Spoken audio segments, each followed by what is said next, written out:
2 വർഷം മുൻപ് ആരംഭിച്ച കൊല്ലം KSRTC ജംഗ്ഷൻ ഓലയിൽ കടവ് പാലത്തിന്റെ നിർമ്മാണം അനിശ്ചിതത്വത്തിൽ. അഷ്ടമുടി കായലിന്റെ മധ്യത്തിലായി നിർമ്മാണം നിർത്തിവെക്കുകയായിരുന്നു. പാലത്തിന്റെ ഡിസൈനിൽ തകരാറുണ്ടെന്ന് കാട്ടിയാണ് നിർമ്മാണം ഉപേക്ഷിച്ചത്.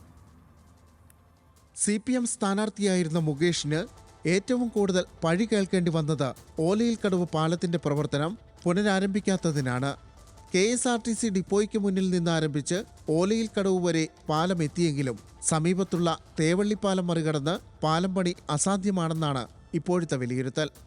വികസനം നേരിട്ട് ബോധ്യമായ ജനത ആ ഇല്ലാ കഥയൊക്കെ എടുത്ത് ദൂരെ അറബിക്കടലിൽ കളഞ്ഞിട്ട് ഓടിച്ചു. ഒരു MLA എന്ന് പറഞ്ഞാൽ സ്വന്തം നിയമസഭാ നിയോജകമണ്ഡലത്തിലെ ജനങ്ങളുടെ സുഖത്തിലും ദുഃഖത്തിലും എപ്പോഴും പങ്കുചേരേണ്ട ഒരാളാണ്. വികസന പ്രവർത്തനങ്ങൾക്ക് നേതൃത്വം നൽകേണ്ട ആളാണ്. പക്ഷേ ഈ നഗരം വികസനത്തിൻ്റെ കാര്യത്തിൽ ഒരു ശവപ്പറമ്പായി മാറിയിരിക്കുന്നു എന്ന് പറഞ്ഞാൽ അത് രാഷ്ട്രീയമായ ആരോപണമല്ല, മറിച്ച് യാഥാർത്ഥ്യമാണ്.